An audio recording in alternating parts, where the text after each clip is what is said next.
Welcome to Not in a Huff with Jackson Huff, where we interview newsmakers, storytellers, and all-around interesting people. Sit back, relax, unless you're driving, and enjoy the show.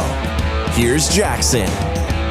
Hello. I am Jackson Huff. This is Not in a Huff. Thanks so much for being here this week. Really appreciate it.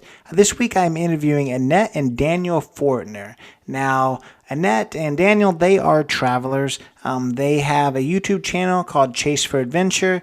It's more than just a YouTube channel. They've got Instagram. They help people learn how to, quit their day job and become travelers like they are.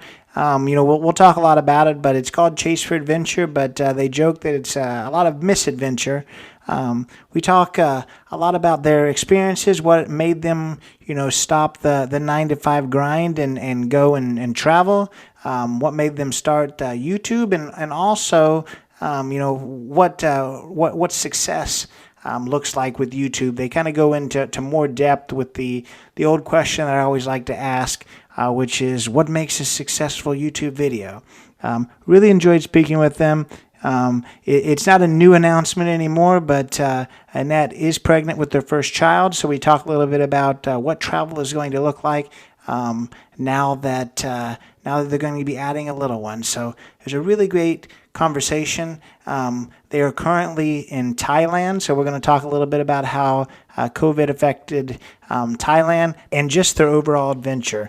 It was a great conversation. Really appreciated their time. I mentioned it in the interview, but given that they're in Thailand and I'm here in the United States in the Eastern time zone, it was actually like 9 p.m. for me and 8 a.m. for them. So amazing that they agreed to talk that early. Definitely not something I think I would have been able to do. So I really appreciate that they joined me at an early hour. It did come with some hiccups. They're edited out, but we did have a few times where the Wi-Fi went down and all kinds of stuff. But they hung with me, and it was a great conversation. And without further ado, here is my interview with Annette and Daniel Fortner. Here with Annette and Daniel Fortner from Chase for Adventure. Annette, Daniel, how are you? Doing well, thank you. Good. A little rainy here. Yeah. Yeah, and I'll tell you, the one thing I wasn't exactly sure about is this is actually the first time I've interviewed two people at the same time. So please do, pardon me if I cut you off just like I did, because I'm used to just hearing one voice and then I continue on. No worries. Yeah, not a problem. I think we've learned how to do the dance of going back and forth with the microphone too. Yeah, and I thought about just writing questions for one or the other, but then I thought, let's either let them fight it out or see who is just, the bigger ham and wants to talk more. I've got this. I'll choke out who gets a little too fast. Yeah. If we could, let's just kind of start at the beginning. Obviously, the thing that's got us talking is because you do have a YouTube channel and you guys travel all over the place. But what inspired you to start this journey? And maybe if we can take one step back even further, what were you guys doing before this? Right. So I can't go into a lot of detail about the job that I was doing, but in essence, I was in a job that made me really, really, really unhappy. Mm-hmm. And it led me to be depressed. I called the suicide hotline, and, one thing led to another. People found out that I was depressed, and that wasn't acceptable. And so I didn't have a job anymore. And once that happened, I realized that the safe option wasn't safe anymore, and that, living to work for other people's dreams, it just wasn't something that I could do for myself anymore. And so it took a few months. I told Daniel while I was sitting at home unemployed, telling him, I have a degree, I am a hard worker, there's no reason why we should be here miserable, hating our lives, counting the days until Friday. At that point, we were getting married in just a few months, and we had already, been working at our careers for 2 years. We were in our early 20s just wondering, well, what now? So then Daniel wasn't super duper sold on the whole idea of me, jumping onto a plane and going international right away. And then he actually went on his own journey. Yeah, I had left my job that I had been at for quite a few years, and I went and started running two emergency rooms, and I was a practice administrator. And that was what I was working for in school as well. I was getting my degree catering towards healthcare administration because I thought that's what I wanted to do. And so I got the job before I got the degree. And I realized that working 60 hours a week, running healthcare facilities and dealing with insurance and 12-hour shifts, 12-hour plus shifts, was not my cup of tea. And I had a boss that I felt didn't really value me and really liked talking down. And so that was definitely icing on the cake when Annette kept bringing up, well, if we go traveling, you're your own boss. And so fast forward a couple months, I had been working the job, and then we ended up getting married, and I had to fight my boss for my wedding day off. Yeah, and that was really just the straw that broke the camel's back. We had, I think, to both of us still, the happiest day of our life was that wedding. And it was just a day where we were able to focus on each other and our love for each other, and our families met, and so it was like a joining of the two. And so after that, on Sunday, we didn't have enough money to take off for a honeymoon. So we were like having to go back to work on Monday morning, and we were sitting there Sunday just anxious. We were like, I can't do this. And I don't even remember how the conversation went. Did we just look at each other and say? Well, honestly, I looked at Daniel and I was having a major panic attack. He's like, I can't believe that I have to go to work at 6 o'clock in the morning tomorrow when the best day of my life was literally yesterday. What are we working toward if we can't even take a couple days off to, kind of accept and celebrate what we have just accomplished together as a couple? And so we were watching YouTube, which, is like amazing. It's YouTube University, but it's also the pit of every decision that people have made, I think, in recent years. And we were watching one of our favorite YouTubers, and he was like, oh, well, I went to Southeast Asia with $5,000, and I became this super successful travel blogger. And we're like, if this guy could do it, we could do it too. And so we started crunching some numbers, and we're like, okay, we want to do 1 year abroad. How much would that cost us? After doing all the math, it was going to be $40,000. And we're like, it'll take us 3 years to save that at the rate that we're making now. And so we then had the crazy idea, well, I know this sounds bonkers, but what if we sold everything? How much money would we have then? And I guess at that point you can say the rest was history. Yeah, it seemed to work out from there, huh? Yeah. Yeah, it certainly did. Well, as weird as it sounds, it almost sounds like you kind of need to thank that boss for being so terrible, because if he was just a little bit better, maybe you would have been like, I can stick it out, I can handle it. But no, you got to thank him for making you just be like, forget you. That's exactly it. I got lucky that I had that as a boss.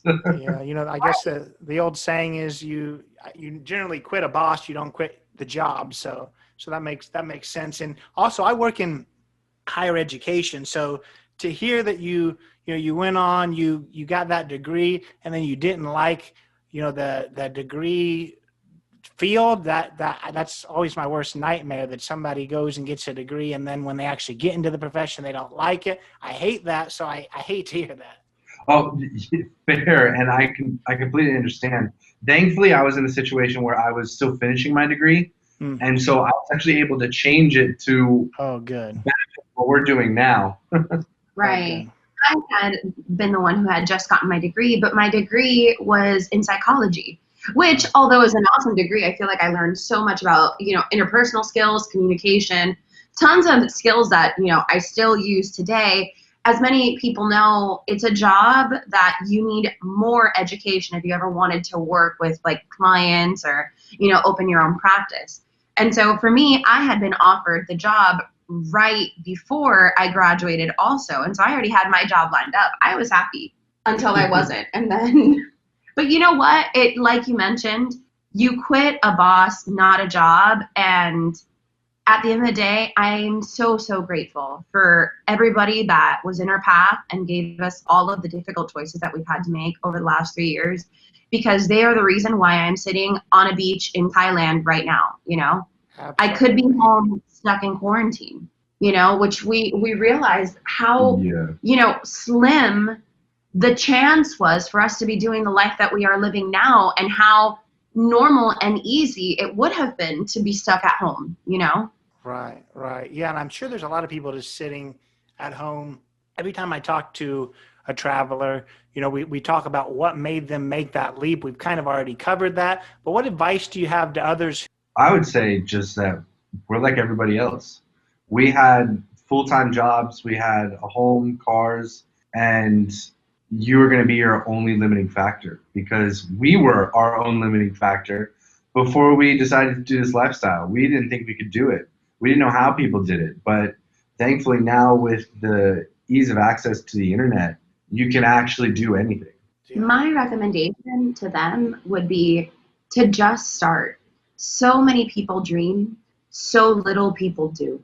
And that's the problem. You can sit and research something on YouTube until you're blue in the face, but until you buy those one-way tickets or start selling your stuff or start making moves so that you can actually get yourself abroad, you're never going to do it. Because the fact is, it is scary. It is something that is extremely nerve-wracking. You're going to ask yourself tons of questions like, okay, well, what if I fail? Well, if you fail, you come back. Well, how do I make money? Well, there's tons of people making money online. Maybe it's a good place for you to start looking up how to make money online. Well, what if I don't like it? Your job is always going to be back home. You're always going to have a plan B. So why not go for plan A, give it your best shot. It's your dream life. And if you fail, well, then you go back to where you started.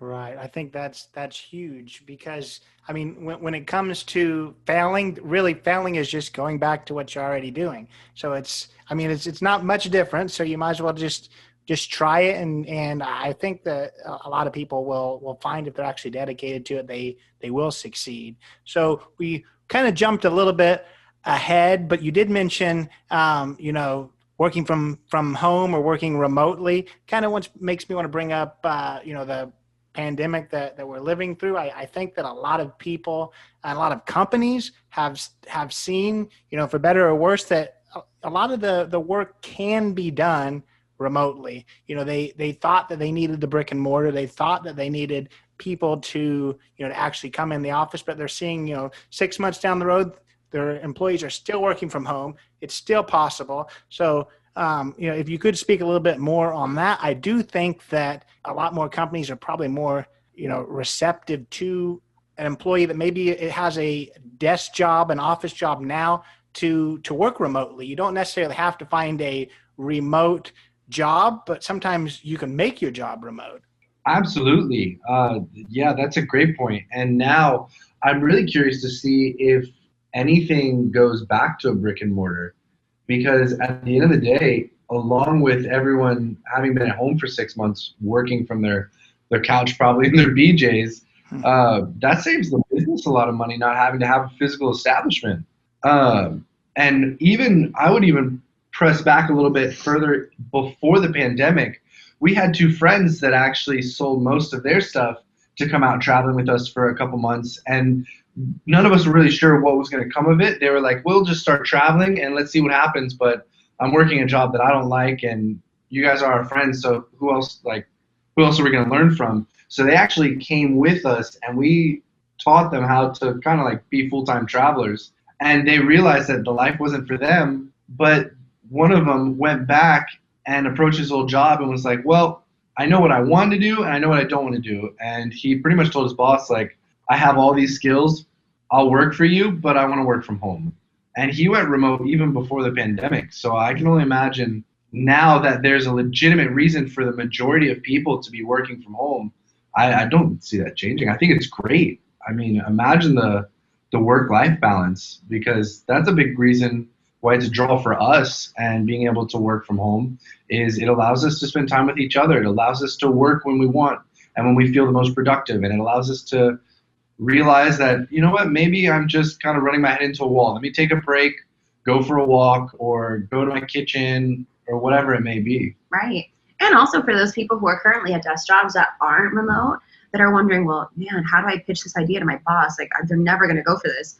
Well, now we've had, 6 months of proof that this is something extremely effective and something that keeps employees happier. It keeps bosses happier. There's internet all over the world.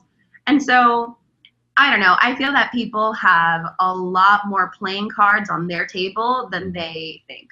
So if we could, let's just kind of transition, talk about your YouTube channel. For those who have never watched a Chase for Adventure episode, never seen you guys before, tell them a little bit about what they'll learn or what they'll gain from checking out your videos. So I think really first, our name is Chase for Adventure, but let's make sure it's clear. Usually it's going to be a misadventure. Things tend to kind of go wrong with what we do on the channel, and in the best way possible, because we kind of go off the beaten path sometimes. But at least for I guess looking in, we really want to show everyone that we're all a lot more similar than we are different. We're all just people looking for shelter, we want a hot meal on our plate. We want love, friendship, community. Safety, yeah. And those items really do translate around the world. And so from our YouTube channel, we really want to show that that's what we're all searching for. You can connect with people who don't speak your language, who don't even know what food you grew up eating because they've never experienced whatever maybe American barbecue food. Like, you have so many different life circumstances from these people that you interact with, yet you're so similar. And another thing too, we want the people that are at home that are looking for that escape or maybe dreaming of traveling to look at us, and not that we actively go looking for the worst case scenario, but we really actually just show up to countries. We don't speak the language. We don't know anybody there. We show up to the airport and we're like, well, guess we should find a taxi. Oh, there's no internet and there's no Google Translate and the Korean guy doesn't speak English. Charades it is. Let's see what part of Seoul we end up in today, folks. You know? Showing people that no matter like how well planned you are or how obscure the country may seem, you're gonna be fine. Just watch us. We're still alive somehow. So. Yeah. I mean, that's my big thing. I mean, I'm definitely not as well traveled as you guys are, but of the group that I surround myself with, I definitely travel more than anyone else. And I mean, that's the big thing that I point out, where, you know, just because you're going to a country that doesn't speak the language, or just because, you know, that you may be kind of scared to be out of your comfort zone, that's kind of what makes things fun. That's what makes things exciting, just to get out of your comfort zone, realize that everyone, you know, no matter whether they're here in this state or whether they're, you know, in a state in Russia or something like that, that they are just people too. Everyone's just trying to live their life, trying to be happy. And most of the time you'll find people are interested and actually want to help you. So you're not really going to just, you're not truly going to just be, you know, stranded and no one's going to want to help you, even if they can't speak the language. Sometimes, you know, the most helpful people I've found, I don't know whether they're actually sometimes saying, but the people that are the most helpful, sometimes we don't understand each other at all, but they're just desperately wanting to help you try to figure out what you're doing. Yeah. And you know, it's funny that you mentioned that, because you mentioned Russia, which obviously, at least to me, when I was a child, like thinking of Russia, I'm like, okay, well, that doesn't sound like the friendliest people, just from like the stereotypes that I grew up with. Another country that I had like this fear of was China. And we had no plans to go to China right away. But when our friends from back home who haven't really traveled a lot, they said that they wanted to go to Shanghai, we're like, okay, well, let's go. And honestly, you know, I don't want to say that there is prejudice, because obviously we enter every country with an open mind, but also with like sometimes a healthy dose of fear. I'm definitely at least speaking for myself. When you don't know a country and all you hear is what the media is telling you. So I didn't know what was going to happen when I landed in China. And honestly, Jackson, I was baffled. They were the kindest people. Nobody there speaks English, but they will just go beside themselves to walk you to wherever you're going. One of the people that we met, where it was late when we arrived in Shanghai, I think it was like 1 a.m. And we were asking them like, hey, we haven't eaten in like hours. Is there any way that there's food around here? All of this through Google Translate, of course. He walked us 5 blocks to the only open noodle shop. And so I think that that's something that, exactly, we're all so much more similar than we are different, and people are willing to help you all over the world. Yeah, I think that, you know, some of the scariest places are actually, that maybe they don't get as many tourists, so they're even more welcoming. So I think that that's a huge thing. So if you would, now I have a impossible question for you, but I always ask, the YouTubers that I speak to this question. Let's see what your answer is. What do you think makes a successful video? I've noticed, you guys, all your videos are really great, but you've got some videos that have 500,000 viewers, and then you've got some really amazing videos that only have a couple thousand viewers. So what's the key to success with YouTube? Yeah, wow, great question. I'm trying to think of how to package this answer neatly.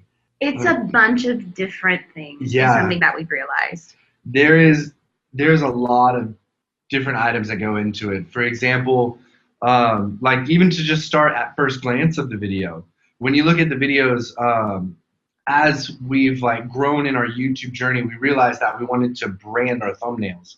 And so with that, it causes recognition, and it helps for people who are already following the adventures to easily recognize our videos first and foremost.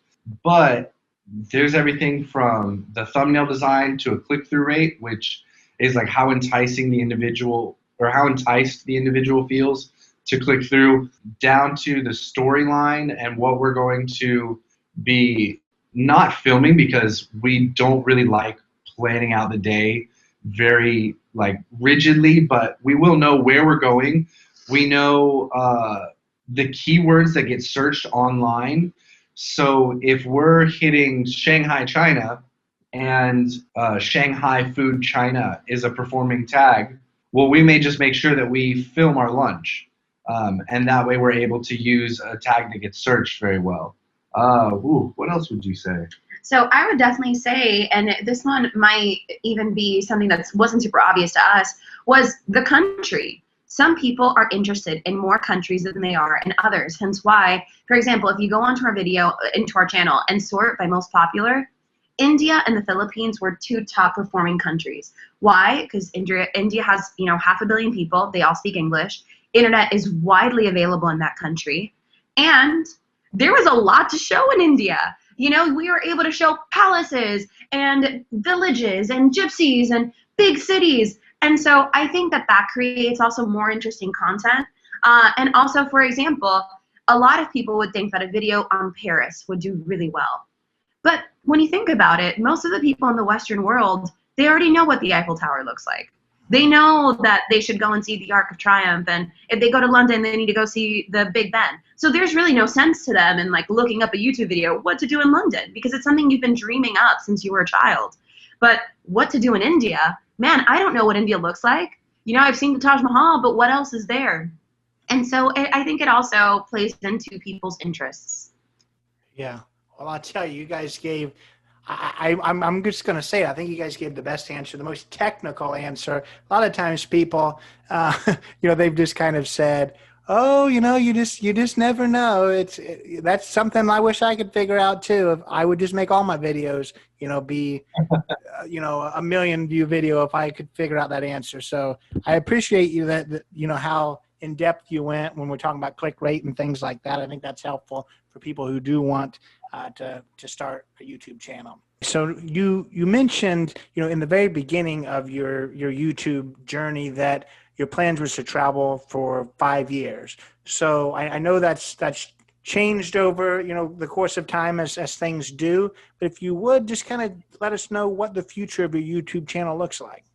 So I think when we first started the goal of traveling the world for 5 years, a couple of things were different, right? We hadn't really traveled full time before, and 5 years felt like a reasonable amount of time. Also, there wasn't this little thing called coronavirus that, we all have come to know and not love.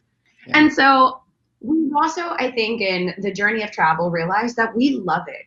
We see travel now as more of a lifestyle. It's our way of life, our preferred way of life, versus something that, we're going to come back home from.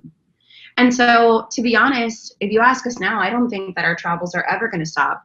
And we did just find out a couple of months ago that we're expecting our first baby. And although a lot of people, I think their first instinct would definitely be, okay, go home, get the house. Our instinct, especially, during COVID times, was actually to have a baby here in Thailand while it's safe, let the peanut become a little bit more of a human, and then show the world via our YouTube channel us world schooling our child and taking them around and showing them, all of the reasons that we love this big, beautiful world. Yeah. Well, congratulations on the addition to your family. Thank you. Kind of Absolutely. freaking out. Am I? Well, I have no kids, so I have absolutely no advice for you. I could just randomly give you some. I'm sure some people have, but I think that what I could say is, that given that you're freaking out, that probably means that you're actually taking it seriously. Those who are just like, it's all right. Those are probably the ones I'd worry about. No. Well, thank you. I appreciate the vote of confidence. Yeah. So that kind of is a good segue into, anytime that you put your life out there in public, you're always going to have your critics. You're always going to have, the trolls. How do you guys manage that? And I know that, like it or not, I'm sure you're already seeing it now that you're adding a baby. That's really when people like just to start telling you what to do and stuff like that. So how do you manage all this other noise out there and kind of block it out, or do you are you receptive to some of it, or how do you manage all of the noise? So I think the answer to the trolls and people giving advice in like personal life matters. I'll let Annette take the latter one, because I do think that they're quite a bit different in the way that you respond and really where they're coming from. So, for example, I actually tend to handle the trolls that love to sometimes rear their heads on the YouTube comments or whether it be on Instagram. But I really treat it as a time to see a promoter. So just in the business world, there are promoters and detractors everywhere you go. And people tend to not be as neutral, and they either tend to lean one way or the other. They're going to detract from your business and maybe spread the message of they're not enjoying or they're not liking, or they're going to promote it where, wow, I saw this YouTube channel. They have some crazy stuff. I saw this video I didn't like, but I got a response from the person and they were nice. And that's actually kind of where I gear towards the trolls. Because from what I've noticed, it really just seems that people make snap judgments and then get pissed off for no reason. Like a great example is we have a video on our first impressions of India. And we had been in India for a couple weeks, and we traveled to a couple major cities. And I mean, I'm sure you have preconceived ideas of what India is like, and so did we going into it. And we wanted to talk about those stereotypes. And for example, like something that was a concern before we went that was absolutely not a concern when we were there was the rape culture that the media had shown. Like we felt extremely safe when we were in India. We just followed the normal guidelines. And so on that video specifically where we talk about it, we have a thumbnail where is India safe? And people tend to get upset and be like, well, who are you to say that India is safe? Your country isn't even safe right now. And they'll kind of go on a tangent. I'm like, my friend, actually in the video we talk about how safe we felt. Is India safe was just a question where we're answering. And kind of guiding people into a more productive conversation. And I've actually found that you can take a lot of those troll comments and turn them into people who are going to follow the adventure and be extremely respectful later on. Right.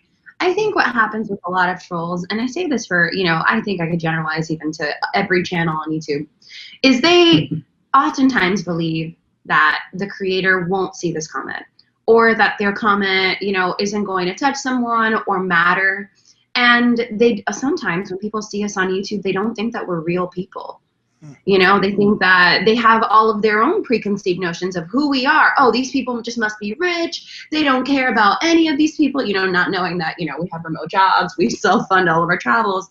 And so it really is a point and an opportunity for education and letting them know, hey, like we're here. Like we see your comment. You sound like you're having a really bad day. Do you need a hug? When it comes to Instagram, because Daniel gets different trolls on the YouTube channel that are commenting on specific situations that we've encountered abroad.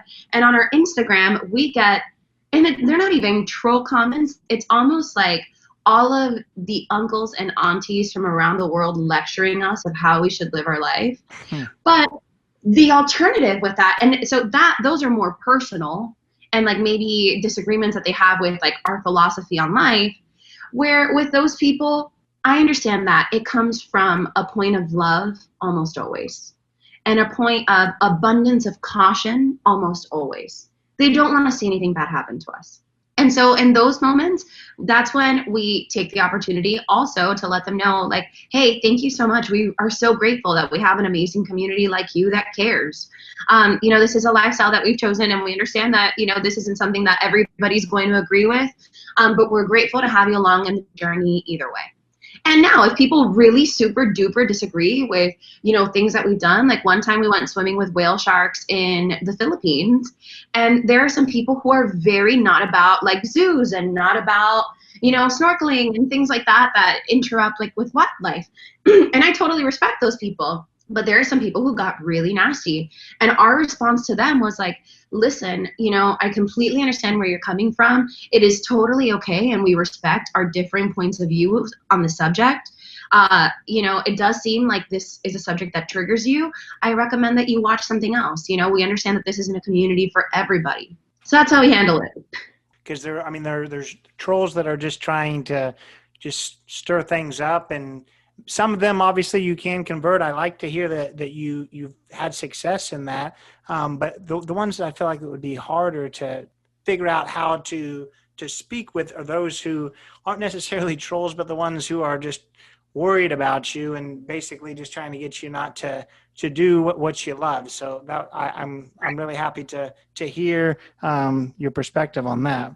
So if you would, this is another kind of really hard question that people don't really like to answer, and it maybe feeds into some of that troll nature. But what are some places that you've been that you've really enjoyed, and you tell people, hey, maybe this is somewhere you should go, maybe as a first adventure, or just places that you really recommend, and maybe some places that weren't all they were supposed to be, or maybe that they're so overran that you're just going to save them for other people.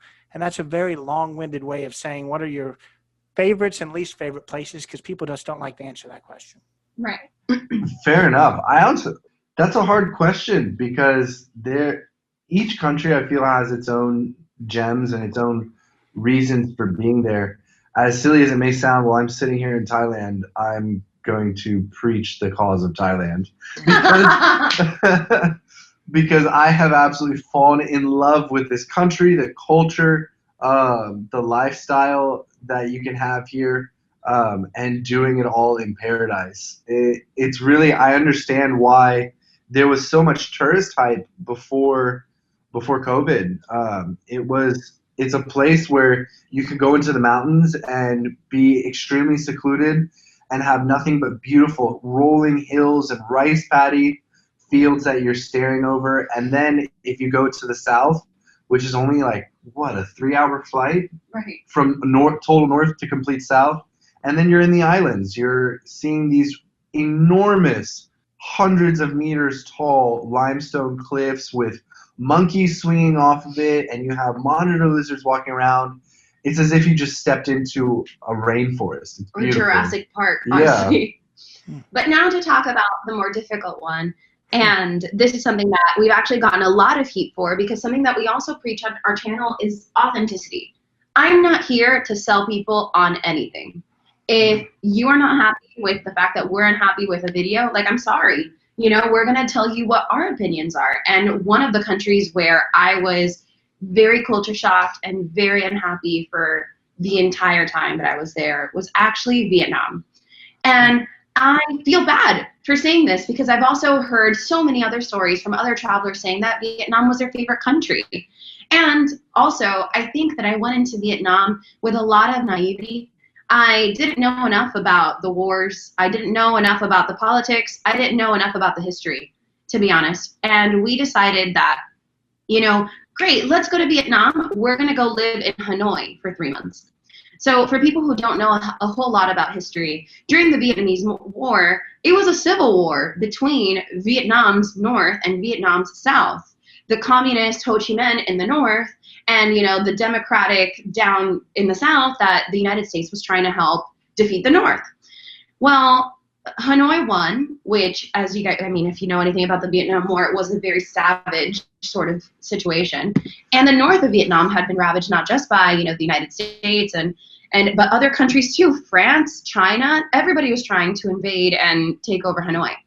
And so the locals there, understandably so, after you've been, invaded by people for hundreds of years, they're not the most friendly to foreigners. And I'm not saying everybody, but I would say that the general baseline attitude is unwelcoming at best. We would go to markets and I would get slapped, like legitimately slapped, to where there's a video of us showing it. And I was very upset. Another lady threw me onto a pile of mangosteens to where my friends had to catch me before falling on another vendor. It was a very physically aggressive culture, and one that was also very confronting. It was things I had never seen before. People had always told me that, they eat dogs in other countries, and we had been in Asia at this point for almost 2 years. It was the first time I ever saw a dog be slaughtered. We saw them. We were on the back of a motorbike, and we witnessed some villagers snap the neck of a giant dog and then drag him by the neck along the floor. And that, as you can imagine, to someone from the Western world who's not used to seeing pictures like that, was extremely confronting. And another thing, and I'm not sitting here to complain, I'm sitting here just to share my experience. I went into Vietnam being a vegetarian, realizing that in the north, that was not a common thing to find. And so I was not just being mistreated on a regular basis, but I was also starving for a lot of it. So it was just an experience that really grew me. It showed me just how, sometimes doing a little bit of research before showing up to a country would be beneficial and maybe change the perspective. But honestly, it's now been a year since then, and I think that I would still love to go back to Vietnam, maybe not back to the north, but I would definitely be interested to exploring some of the south, because that's where people have really mentioned that it's beautiful and welcoming. And honestly, the north is beautiful too. I don't want it to come out like, don't go to North Vietnam, but that was my experience. Yeah, no, I think the big thing is two things. One is to do some of that research. Second is just everyone does have very different experiences. Obviously, there's people who love one place and hate, the exact same place. So it gets kind of hard in just deciding, I guess, whether maybe the experience that they're having is, exclusive to them and it's something you should still try, or if it is a true safety issue. I've not been to Vietnam. I hate to hear that. I have heard people, enjoy Vietnam, but I believe that they were mostly in the South. So, that's an interesting perspective for sure, and not one that I really know too much about. Fair. I was actually going to say, it's funny that you say that, because Vietnam is on my top 3 for countries that I loved. And even though we lived in the same place, we had wildly different experiences, which was very interesting. I obviously didn't get hit at all, but I also could just be like a 6'1" male. But I am in love with motorcycles, and I was able to drive motorcycles in the most chaotic traffic I've ever seen in the world. Whereas Annette is like, nope, I will take the bus. I will walk for an hour and a half. I'm like, get me on the motorcycle. Let's cut across a 6-lane highway. And so you're so right. An experience in a country is so person specific. Right. Which is why there's also people, for example, one of my favorite countries is India. I loved India. I love how forward and shameless Indian people are. I love Indian food and how spicy it could be to where it melts my face.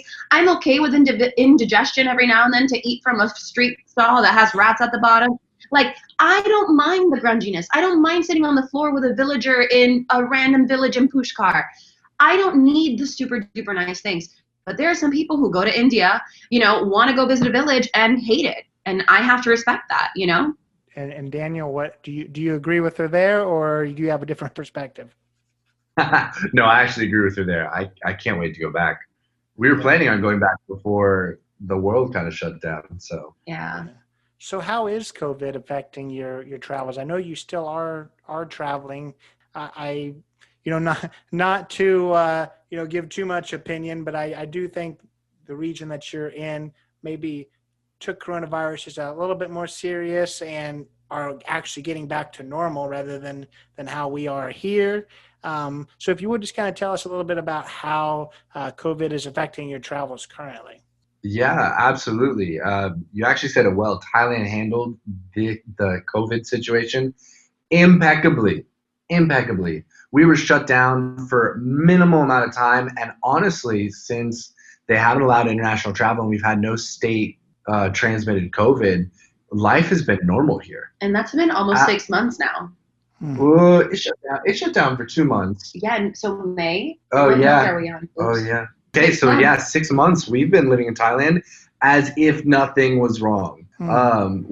When you go into larger cities, you do follow social distancing to an extent, but everyone does wear masks. So like in Bangkok, you step outside, you're wearing a mask, and I think it's more out of respect for like those who are immune compromised and the elder, because we all know that there's no COVID here. Right. And honestly, I think it was also easier here in Thailand because the culture in itself is socially distanced. Nobody hugs each other or kisses each other here. You why? It's like you bow a little bit to say hello. And so that was never really a concern. Masks, because they had SARS here a few years back, everybody still remembers that. And there's pollution in Bangkok. So people already were wearing masks before the pandemic started. And even in other parts of Asia, I would say so too, because Daniel and I have been wearing masks for years now, just to walk through Bangkok or to be through Vietnam. And so as far as affecting our travels, the one thing I would say is we're not traveling internationally, especially now that I'm pregnant. We're definitely not traveling internationally because we've gotten lucky in this one bubble. We feel so fortunate that out of 195 countries that we could have gotten quote unquote stuck in, we got stuck in a country that is normal. It's open. I don't have the fear or the anxiety of, am I going to catch COVID? Or, is this person getting too close to me? Is that person wearing their mask? And so we've been able to travel domestically, and that's what we've done. So that's the impact it's had.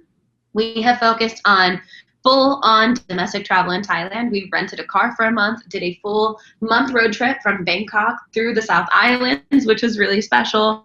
And in just a few weeks, we'll actually be heading to the north to do the same thing, a 1 month road trip through the north. So that'll be really exciting. Yeah. Absolutely. So you plan on kind of staying put in Thailand for the foreseeable future, or at least until you have the baby, or? Yeah, for sure. So we're thinking at the earliest we would probably leave Thailand would be June or July of next year. Gotcha. And you mentioned that you are going to continue traveling. I've spoken to a lot of travelers who do have kids. So what is I guess your plan? Is it really just to kind of to stay in the same kind of travel mode that you're in now, and just strap the little one on your back until they can run alongside, or what is your goal there? And obviously, I know you don't have the baby yet, so it's really hard to say for sure. But what are your thoughts currently? So a little known fact is that Daniel and I were actually both nannies to infants for the better part of a decade, independently. Yeah.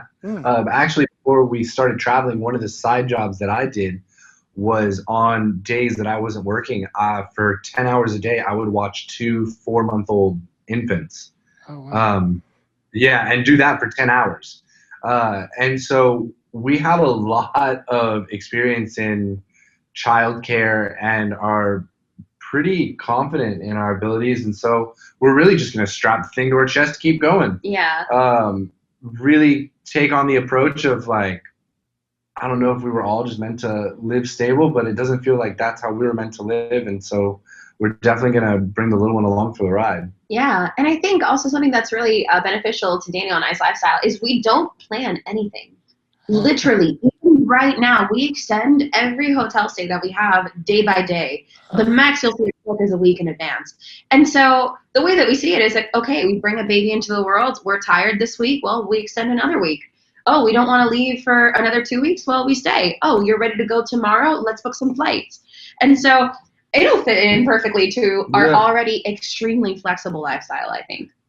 Yeah. But we're not parents. So if you're a parent sitting at home right now listening to this podcast and laughing at us hysterically, check us out on Instagram so you can see the disaster unfold.